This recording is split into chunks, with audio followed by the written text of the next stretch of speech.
আপনাদেরকে আমি তুলে দেখাচ্ছি। দেখুন, আমার তো একদম আর তর্স হয়েছে না, খেতে ইচ্ছা করছে, ভীষণই সুন্দর লাগছে। দেখুন। নমস্কার বন্ধুরা, তনুশ্রী রান্নাঘরে আপনাদের সকলকে স্বাগত জানাই। আপনারা সকলে কেমন আছেন? আশা করছি ভালো আছেন, সুস্থ আছেন। তো যেহেতু এখন বর্ষাকাল আর সব সময় বৃষ্টি পড়ছে, তো একটু আগেও প্রচন্ড পরিমাণে বৃষ্টি হলো। তো আমার বাড়ির সকলের অনুরোধ যে কিছু একটা চটপাটা বানাই, যেহেতু এই বৃষ্টি ভেজা বিকালে চটপাটা খেতে সবারই খুব মন চায়। যে কোনো চাট জাতীয় জিনিস আমাদের ভীষণ ভালো লাগে খেতে।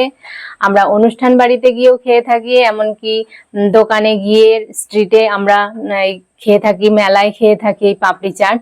তো ভাবলাম তাহলে আপনার বন্ধুদের সাথে আজকে এই রেসিপিটি আমি শেয়ার করি। আজকে আমি বানাবো পাপড়ি চাট রেসিপি, আর আমি স্টেপ বাই স্টেপ এটা বানাবো। তো আপনারা স্কিপ না করে এটা দেখতে থাকুন আমি কেমন ভাবে বানাই এই পাপড়ি চাট রেসিপি। এটা খুবই সহজ, আমি খুব সহজ পদ্ধতিতেই বানাবো। তাহলে চলুন শুরু করি। বন্ধুরা, পাপড়ি চাট বানানোর জন্য আমি পাপড়িটা বানাবো প্রথমে। তো পাপড়িটা বানানোর জন্য আমি ময়দা নিয়েছি, এখানে 300 গ্রাম মতো ময়দা আছে। আপনারা যতটা পরিমাণ লাগবে সেই অনুযায়ী ময়দাটা নিয়ে নেবেন।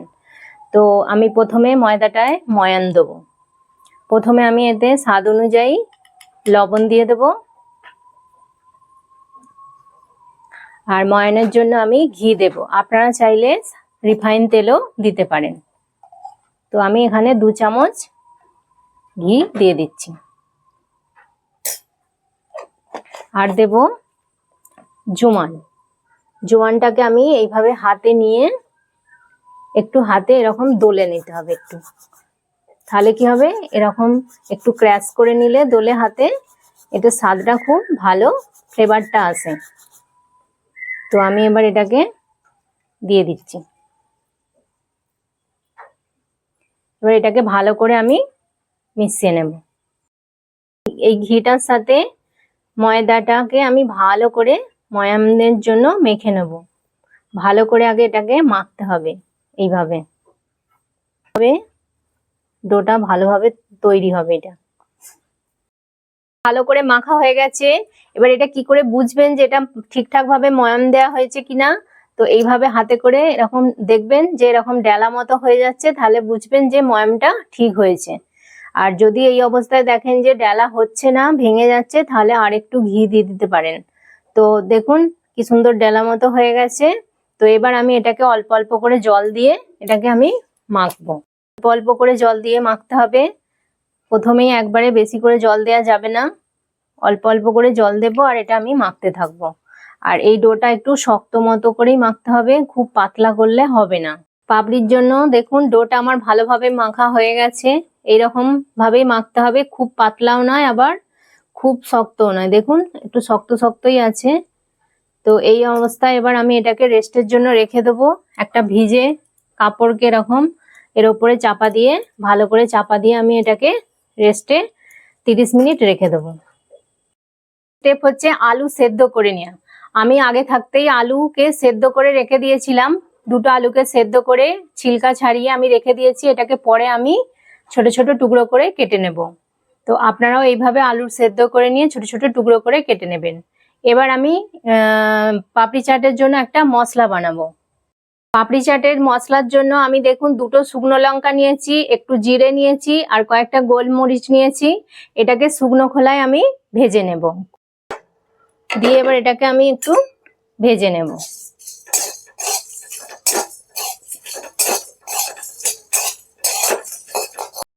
দেখুন মশলাগুলো আমার ভালোভাবে ভাজা হয়ে গেছে, একটা খুব সুন্দর সেন্ট বেরিয়েছে। এবার আমি এটাকে ঢেলে নেব একটা পাত্রে। এবার এটাকে ঠান্ডা করে আমি গুঁড়ো করে নেব, তবে খুব মিহি করে গুঁড়ো করব না। টক ঝাল মিষ্টি একটা চাটনি মতো দেওয়া হয়, তেঁতুলের চাটনি দেওয়া হয়, সেই চাটনিটা আমি এবার বানিয়ে নেব। তো চাটনিটা বানানোর জন্য আমি তেঁতুলটাকে এরকম জলে ভিজিয়ে রেখে দিয়েছি। এবার এটা থেকে কাঁচটা বার করে নিতে হবে। ভালো করে এটাকে এইভাবে চটকে চটকে নিতে হবে, যাতে তেঁতুলের পুরো কাঁচটা বেরিয়ে আসে। এবার এটাকে আমি ছেঁকে নেব। তো ছাঁকনিতে প্রথমে আমি এটাকে ঢেলে দিলাম এইভাবে। চাটনিটাতে যাতে একটা ভালো কালার আসে সেই জন্য আমি এতে কাশ্মীরি লঙ্কার গুঁড়ো দিয়ে দিলাম। এতে কিন্তু ঝাল হবে না, খালি একটু কালারটা সুন্দর হবে, সেই জন্য এটা দেওয়া। এটা দিলাম। এবার এতে আমি এক এক দেবো, একটু স্বাদ অনুযায়ী লবণ দিয়ে দেবো, আর একটু বিট লবণও দেবো এতে, অল্প একটু বিট লবণ দিয়ে দিলাম। আর দিয়ে দেবো একটু আদা। আদাটাকে আমি একটু থেতো করে নিয়েছি, অল্প, একদম অল্প, সামান্য একটু আদা। এটা দিলে টেস্টটা খুব সুন্দর হয়। এটা দিয়ে দিলাম।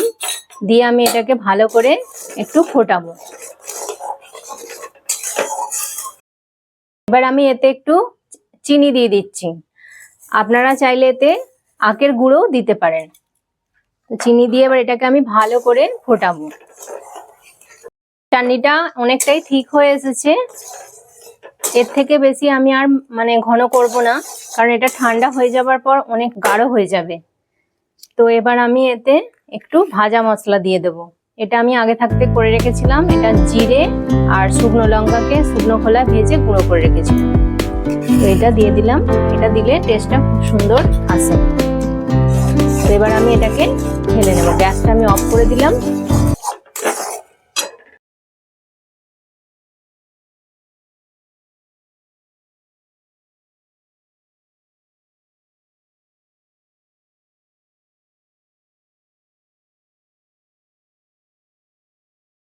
এবার আমি দই নিয়েছি, দইটাতে আমি 1 চামচ চিনি দিয়ে দিচ্ছি। দিয়ে এবার এটাকে ভালো করে মিশিয়ে নিতে হবে। এভাবে চিনিটাকে ভালো করে দইয়ের সাথে ভালো করে ফেটিয়ে নিয়ে, বন্ধুরা আপনাদেরকে আমি একবার দেখিয়ে দিই যে পাপড়ি চাটের ওপরে যে চাটগুলো সাজানো হয় সেটা আমি কি কি নিয়েছি। তেঁতুলের চাটনি দেখিয়ে দিয়েছি আপনাদেরকে, তেঁতুলের চাটনি। আর এটা হচ্ছে গ্রিন চাটনি। এটা আর কিছুই নয়, একটু ধনে পাতা আর কাঁচা লঙ্কা আর লবণ দিয়ে আমি একসাথে এটাকে পেস্ট বানিয়ে নিয়েছি। তো এটা গ্রিন চাটনি হয়ে গেল।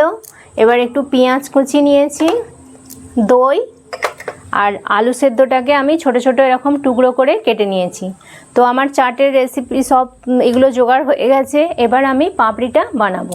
বন্ধুরা আমি 30 মিনিট হয়ে গেছে। এবার 30 মিনিট পর এটা আমি খুলে দেখাচ্ছি আপনাদেরকে।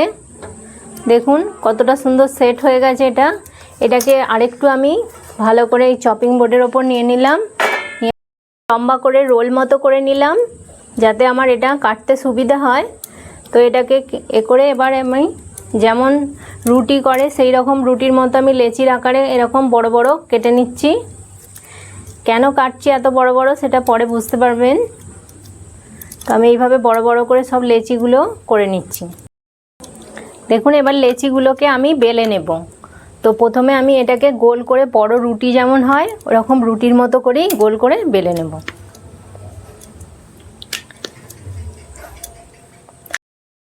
এবার আমি পাপড়িগুলো একটা একটা করে কেটে নেব। এরকম একসাথে অনেকগুলো কাটা যাবে, সেই জন্য আমি এরকম বড় করে বেলে নিলাম যাতে খুব তাড়াতাড়ি হয়, একসাথে অনেকগুলো করা যায়।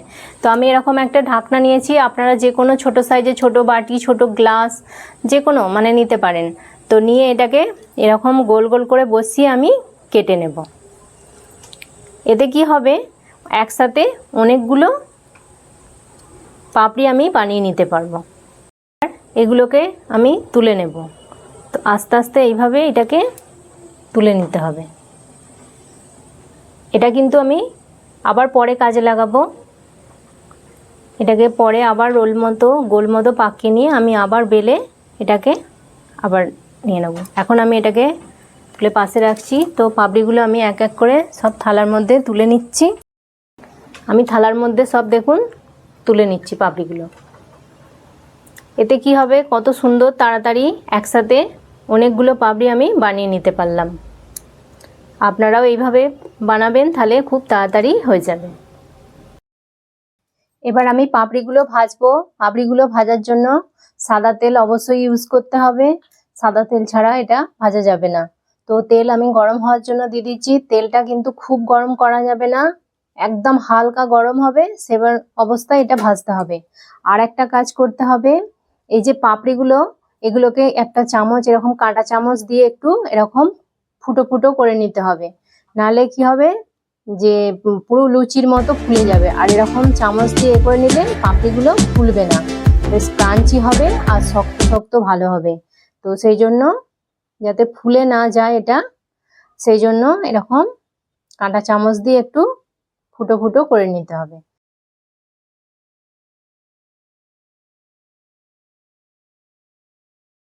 এখন তেলের ওপরে এগুলো সব ভেসে উঠেছে কত সুন্দর।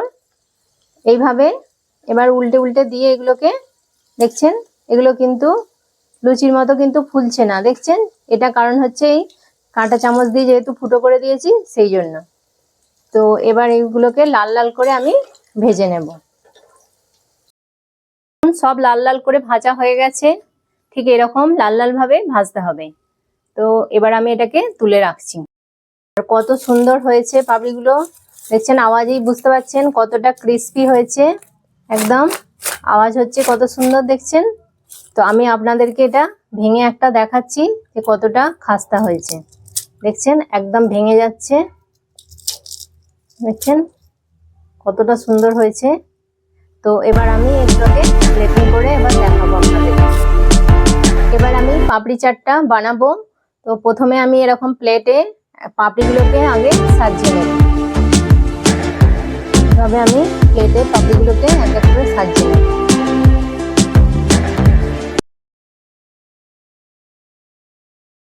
এবার আমি ওপর থেকে আলুগুলো দিয়ে দেব।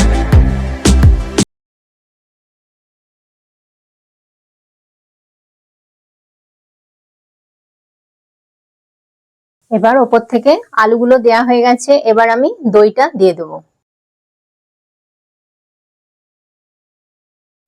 এবার আমি গ্রিন চাটনিটা দিয়ে দেব। এবার ওপর থেকে আমি পেঁয়াজ কুচো দিয়ে দিচ্ছি। পেঁয়াজ কুচোটা আপনাদের ইচ্ছা অনুযায়ী দিতেও পারেন, নাও পারেন, তবে পেঁয়াজ কুচিটা দিলে খেতে কিন্তু খুব সুন্দর লাগে, সেই জন্য আমি অল্প একটু পেঁয়াজ কুচি ওপর থেকে দিয়ে দিলাম। এবার দেব আমি ভাজা মশলা। ভাজা মশলাটা দিলে কিন্তু খুব সুন্দর টেস্ট হয়। তেঁতুলের চাটনিটা দিয়ে দেব। দেখুন কতটা সুন্দর এখন থিকনেস এসে গেছে, এটা ঘন হয়ে গেছে। তো এইভাবে আমি চাটনিটা দিয়ে দিলাম। এবার ওপর থেকে আমি একটু ধনে পাতা কুচি দিয়ে দেব।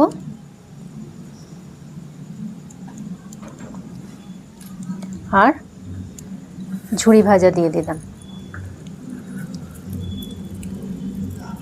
আমার পাপড়ি চাট একদম রেডি। বন্ধুরা তাহলে দেখলেন তো কত সুন্দর আমি ভাবে বানিয়ে ফেললাম এই পাপড়ি চাট রেসিপি।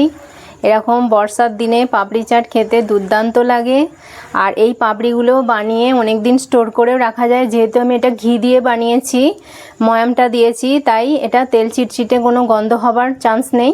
এটা অনেক দিন স্টোর করে রাখা যায়, 1 মাস 1.5 মাস পর্যন্ত একটা এয়ারটাইট কন্টেনারে ভরে আপনারা রেখে দেবেন। যখনই আপনাদের খেতে ইচ্ছা করবে বা আপনার বাড়িতে কোনো গেস্ট এলে আপনারা বার করে সহজেই ঝটপটভাবে এটা বানিয়ে রেডি করে ফেলতে পারবেন। আর এটা খেয়ে কমেন্ট করে আমাকে জানাবেন যে আপনাদের কেমন লেগেছে। আশা করি আপনারাও এইভাবে বানাবেন, আর বানিয়ে ভালো লাগলে আমাকে প্লিজ একটা লাইক কমেন্ট অবশ্যই করবেন। এতে কি হয়, আমার উৎসাহটা বাড়ে রান্নার প্রতি। আমি চাই আপনারা আমাকে একটু উৎসাহ দিন। আর এটা যদি আপনাদের ভালো লেগে থাকে আমার এই রেসিপিটি, তাহলে লাইক করবেন, কমেন্ট করবেন, আর তনুশ্রী রান্নাঘর চ্যানেলটিকে অবশ্যই সাবস্ক্রাইব করে দেবেন। আর পাশে থাকা বেল আইকনটি প্রেস করে দেবেন, যাতে সহজেই আমার নতুন নতুন রান্নার ভিডিওর রেসিপির নোটিফিকেশান আপনারা সহজেই পেয়ে যান। তাহলে আপনাদের সাথে আবার দেখা হবে নতুন একটি রান্নার ভিডিওতে। নমস্কার, টাটা।